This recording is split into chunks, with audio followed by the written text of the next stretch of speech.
Hello বন্ধুরা, এই দেখো রান্নাঘরে চলে এসেছি। আজকে আমি হ্যাপি, বিশাল আমার কাজকর্ম সব হয়ে গেছে, এই রান্নাটুকু হলে হয়ে যায়। তোমরা কেমন আছো? যে সানডে বলে কথা, তবু আজকে আমার একটু কাজের চাপ কম আছে, রান্নার বেশি চাপ নেই। জাস্ট এই তরকারিটাই করব, আর সেরকম কিছু করব না। ঠিক আছে বন্ধুরা, এইবার আসছি তোমাদের রান্নাটা নিয়ে, দেখো তোমাদের কেমন লাগে।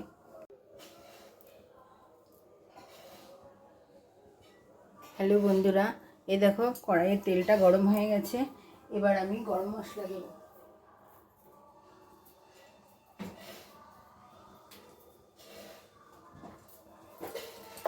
গরম মশলা দিয়ে জাস্ট আমি এই যে গরম মশলা দিলাম, ফোড়ন, গরম মশলা ফোড়ন দিয়ে আমি জাস্ট এই মাংসটা ম্যারিনেট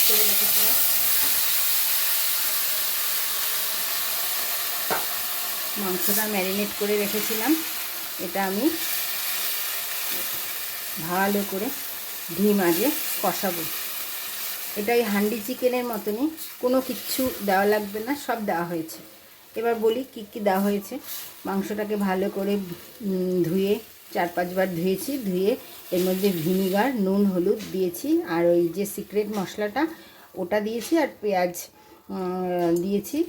পেঁয়াজ না ঝিরিঝিরি করে কেটে দিয়েছি, কোনো ভাজাভাজির ব্যাপার নেই, দিয়েছি। আর দিয়েছি পেঁয়াজ, রসুন আর আদা বাটা, আর টক দই দিয়ে ম্যারিনেট করে রেখে দিয়েছিলাম 1 ঘন্টা।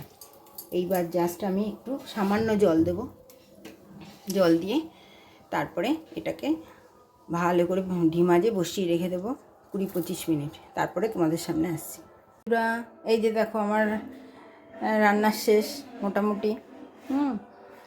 এই যে রান্নাটা একটু দেখাতে এলাম তোমাদেরকে, তোমরা দেখে নাও রান্নাটা কেমন হলো। একদম কষা কষা, আজ সানডে বলে কথা, ঠিক আছে। কিন্তু এর মধ্যে কিন্তু সেরকম কিচ্ছু মশলাপাতি কিচ্ছু দিইনি, জাস্ট একটু মাখা মাখা করেছি, কেননা আমার মেয়ে হাজব্যান্ড দুজনেই একটু কষা খেতে ভালোবাসে মাংসটা। ঠিক আছে বন্ধুরা, দেখে নাও। হ্যালো বন্ধুরা, এই যে দেখো মাংসের ফাইনাল লুক, এই যে। ঠিক আছে বন্ধুরা, একদম কষা, কিন্তু খুব টেস্ট হয়েছে। আমি একটু চেখে দেখি কেননা নুনটা ঠিক আছে কিনা। ঠিক আছে বন্ধুরা, তোমরা সবাই ভালো থেকো, সুস্থ থেকো। আজকে রান্না হয়েছে, সকালে হয়েছে আলুর পরোটা, তাড়াহুড়োতে দেখাতে পারিনি। এরপরে সস দিয়ে খাওয়া হয়েছে। এরপরে হচ্ছে মাংস হলো, আর এই যে ডালটা, অল্প একটু ডাল করছি, এই ডালটা, আর ভাত রান্না হয়ে গেছে। ঠিক আছে, থ্যাংক ইউ বন্ধু, হ্যাপি সানডে।